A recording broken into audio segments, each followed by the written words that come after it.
Welcome back to Tim's Vinyl Confessions. Thanks for watching yet another episode. I'm joined once again by Matt Phillips. Well, actually, I'm joining him because we're at his place, his studio. He's got some Ace Frehley stuff set up in the background. You may be thinking, oh, you must be doing a Kiss episode. Nope. This one's about the latest album from Ace Frehley, the latest solo album, Origins Volume 1, although there are some serious Kiss connections going on here. I actually wanted to do this video much sooner. The album's been out for a while now. We both had it for a while, listened to it a lot, but I've been waiting for the vinyl version of Origins Volume 1, which has been back-ordered from Amazon for weeks now.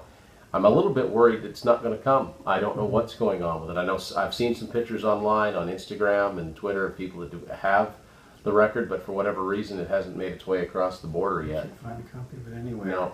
Well, actually, its release date, we were hoping to find it when we did our record store day trip, and that was my main. That was one of my goals. I wanted to get that, and I wanted to get the Cheap Trick one, and neither of those happened. So, anyway, so before the record ages too much, I thought we'd go over it. And overall, I think we both would say it's a fun album. It's a decent album. Now, if you don't already know, Origins Volume 1, it refers to the fact that it's all covers. Let's show this album artwork here. Yeah. Cool artwork. That would have looked so cool on vinyl. I'd like to say it will, but this is once again like his last album, Space Invader, which you can see in the background. This is on E1 Entertainment. Back cover is very cool as well. Now, when I first looked at this, I said, was he trying to incorporate visuals from some of the artists he was covering? But I don't think so. I think it's just all guitar stuff and just general Ace Frehley-ness, incorporating the Les Paul into everything. Very cool. Like Matt and I have the identical editions. Picture of Mr. Paul Frehley on the background. It's kind of some interesting, that's an interesting thing happening there with one of his old Kiss suits. Folds out. I'm sure this is on the inside of the record, which, you know, can't wait to see it. It's probably these 4 panels right here. So that's the mannequin, I assume? Must be. That'd be from the convention tour or something. So, he talks about each of the song. We doesn't really talk about them. He's got the musicians listed. Main thing is that it's the covers, so it sort of lives and dies on how you enjoy Ace's rendition of them. Interesting choice of songs. Would you say some of the songs maybe are a little predictable? Oh, for sure. Yeah, I mean, doing another version of Parasite and Gin, even though they are really modern productions. There are a lot of reasons for a Kiss fan that doesn't necessarily have all of Ace's stuff to pick this up, and we'll get. So the first song on the album, the first single, the first thing anyone heard off of this was his version of White Room by Cream. Of course, Ace always said he saw Cream in concert early on. Big Eric Clapton fan. It's funny because I always think if I was a teenager in the late 60s, I think I would have been way into Cream because they were heavy, and they were heavy before a lot of bands where they even predated Led Zeppelin. So he does a good version of this. I'm more or less familiar with the original version of the song. I don't think he deviated from it too much. Lots of great guitar playing, lots of wah-wah stuff, and really, really well produced. I like the production on this album. Yes. Like, it's just a good time to say any. He's got a core band on here, Matt. Who's he playing with these days? Well, he's got Scott Coogan on drums. And occasional vocals. And the other guys... Chris Wise on bass. Oh, Chris Wise, who played with the Cult. Yeah, he was one of the many who auditioned for Metallica to replace Jason Newsted. Anyone who's seen Some Kind of Monster movie can attest to that. And some guest guitarists. Now, I don't think there's any guests on White Room. I don't believe that there are. But he has, on the record, he's got John Five playing he's got here. Slash, he's got Mike McCready from Pearl Jam, and other guests as well. Mr. Yeah. So next up, it's a strange choice only because I've heard so many versions of this song. It's another Stones song. Of course, Ace famously, completely took a Rolling Stones song. It was little known, turned it completely inside out and made one of his signature songs out of it. And I'm talking about 2000 Man. It sounds like something Ace would have written. I've heard the original Stones version, and Ace is a genius. Because you listen to the Stones version, it's is it sort of like psychedelic? It's Very, sort of there, yeah. And Ace made a straight-ahead rock song out of it. It was just totally suited him. So he dips into the Stones catalog again, a slightly more well-known song, Street Fighting Man. I think you're familiar with this song because Oasis covered it, and I think it's a good version. Motley Crue did it in 2005 for their Red, White, and Crew Best Of album. And Tesla did it in 2007. They did 2 discs of covers called Reel to Reel. So I'd heard a lot of versions of the song. Now I like the way Ace does it. It's more electric than acoustic, and it's familiar. I don't know, it suits his voice. You know, Ace doesn't have the best singing voice, and sometimes a little goes a long way, but in this case, it fits for his version. So what do we got next, Matt? Next one, third song is Spanish Cast Magic. It's a Jimi Hendrix song. I'm not familiar with a lot of Hendrix stuff other than the obvious, the Foxy Lady, the Purple Haze, you know, All Along the Watchtower. But this sounds good. It sounds like it's a Hendrix song. I've heard the only other version of this song I've heard, believe it or not, is Yngwie Malmsteen did this on one of his live albums, and it's when he had Joe Lynn Turner in the band, who I like his voice because I liked him in Rainbow too.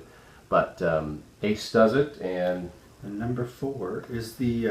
this is the song that there's been a lot, there was a lot of hype behind this. There was a lot of teasers posted online, and for good reason. It's pretty, it was unexpected. I don't think anyone saw, I'm talking about Paul Stanley guesting with Ace on a cover of Free's Fire and Water. Of course, Free being Paul Rogers' band, pretty Bad Company. I'm not as familiar with, I like Bad Company, I'm not that familiar with Free other than All Right Now and a couple other songs. But this is the first time that Paul and Ace would have recorded together since Into the Void for Psycho Circus, that one and only song. Or maybe the version of Detroit Rock City that was recorded for the Detroit Rock City movie that never actually made an album for some reason. So, and of course there's been no shortage of bad blood there, but it's Paul singing and Ace playing guitar, and it sounds pretty good. I don't know the Free version. I could YouTube it.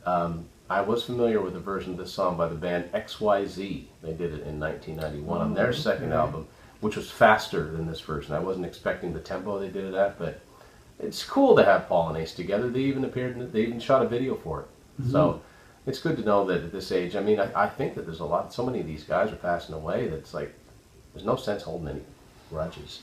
It would have been cool to have Ace appear, have Gene appear on here, and I think he was asked, but... this is a volume 1 after all. You never know. Yeah, there may be another one.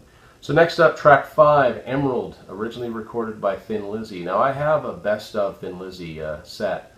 It's got a live version of this. I've never actually listened to it all the way through. It's very Irish, you can tell. It's sort of the way that Phil Lynott, or however you pronounce his name, would write songs. I don't know that Ace's voice fits this song so much, because it's got, Phil Lynott had that Irish storytelling lilt to his voice, and Ace sounds like a cab driver from Brooklyn.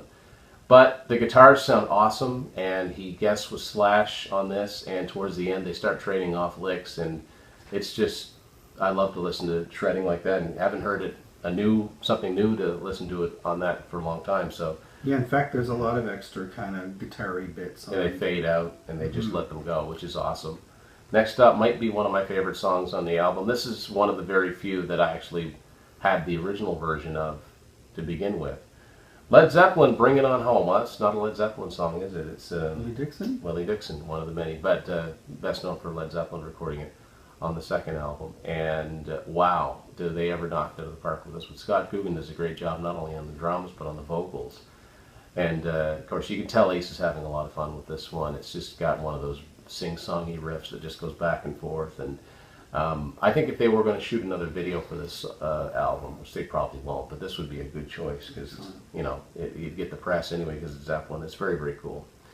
Now, conversely, track 7 is Wild Thing. Wild Thing by the Trogs. How many versions do I need to hear Wild Thing? 0. It's a duet with Lita Ford. Track 8, Parasite. This is where Ace begins to dip into the Kiss catalog, and this is one of his songs. It's one of his signature tunes from Hotter Than Hell, a horribly produced album. So it's really good to have a well-recorded version of that riff. It's one of his coolest. It's simple, but it's just so effective. And he actually gets to sing his own song, which makes sense. He was shy to sing his early material, which is why Gene ended up singing Cold Gin and Parasite, and why Peter ended up singing Getaway off Dressed to Kill. So this is Ace singing his own song for the first time on a studio recording, and John 5 who's played with a ton of people. He's played with Marilyn Manson, he's played with Rob Zombie, David Lee Roth, Rob Halford, and he just shreds like crazy on this. Now, he claims that, you know, Ace is one of his biggest influences. It's funny because, you know, Ace is a great guitar player, an influential guitar player, but these guys that are just technically miles ahead will just worship at the altar of Ace Frehley, because if it wasn't for him, they would never. There's something empowering about, as a guitar player, to listen to a recording and go, hey, I think I can figure this out, and they can take it from there. So that's the first of 3 Kiss covers on this album. Next up, to me, kind of another throwaway song, although I'm glad that they didn't do Born to Be Wild. That would have skipped that right along with Wild Thing. They do Magic Carpet Ride by Steppenwolf. It's okay. His voice fits this song. Yeah. It kind of, and it's kind of like Street Fighting Man. It's more electric. It's heavier, and it's a story kind of song. I don't mind it. It's Magic Carpet Ride. It sounds Spanish Castle Magic. They all sound like songs Ace would have written.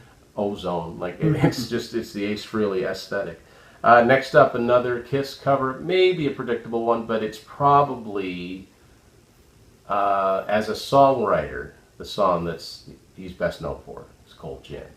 I would say. Yeah, as a songwriter, it's probably the one he gets the most royalties for, so it makes sense for him to do it again, this time around with another very, very vocal Kiss fan, though you don't necessarily hear it in the music, Mike McCready from Pearl Jam. They trade off some tasty licks in the song, a lot more lead guitar playing than there is in the original Kiss version. Sure. And it sounds good. Again, well, the first album wasn't recorded as badly as Hotter Than Hell, but it's still nice to hear an updated recording of the riff. Next up, it makes sense to me that Ace would cover the Kinks, because his voice is not unlike Ray Davies. Kind of again, a storytelling thing. It kind of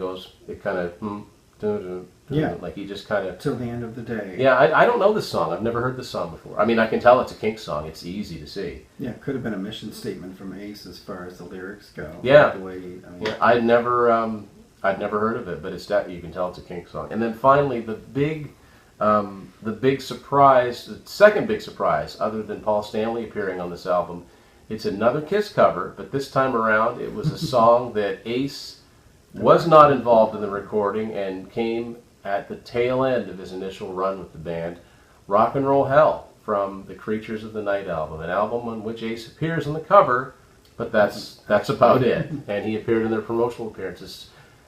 Fascinating to me that he would have chosen a song from this era. You know, it's a good version of it. It would have been cool if Gene had guested on this. That would have really kind of brought things together. Now, one thing I do find, a couple things I find interesting about this version, because I think I was really paying more attention to this than anything else, just to hear how he would do it. Creatures of the Night, as far as lead guitar playing, it's kind of all over the place as to who it does. There's a lot of studio guys. I know Vinnie Vincent does some of it.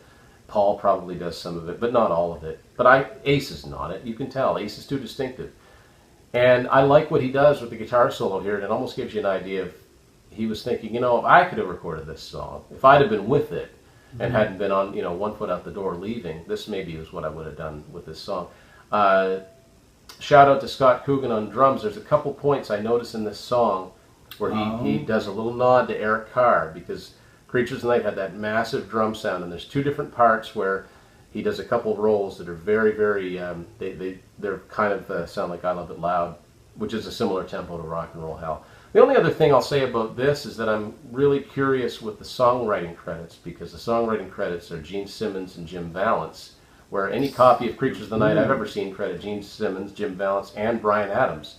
So I don't know why they took his name off of there. Now, I've heard the original BTO version of Rock and Roll Hell, and it is nothing at all like the Kiss version. The chorus lyrics are the same. That's it. It's nothing at all to do with it. It doesn't sound at all like a BTO song. But on this version, for some reason, they don't credit Bryan Adams. I'm sure he's not crying over that, but maybe just someone hasn't pointed it out yet. But I really like this. This is only 2 years after Ace's Space Invader. It's good to have something new to listen to. I don't care if it is a covers album. I'd like to hear Kiss do a covers album. If they're not going to do any more new material, I'd love to hear them do a bunch of Slade or, you know, the bands that they always talk about that they were influenced by. Like, pick some unknown songs by Humble Pie or whoever it is that they're Mountain, and put on an album. I think that would be fantastic. So I'm really glad Ace did this. Again, be more excited when I can show you the vinyl on here, but I'll be posting pictures anyway.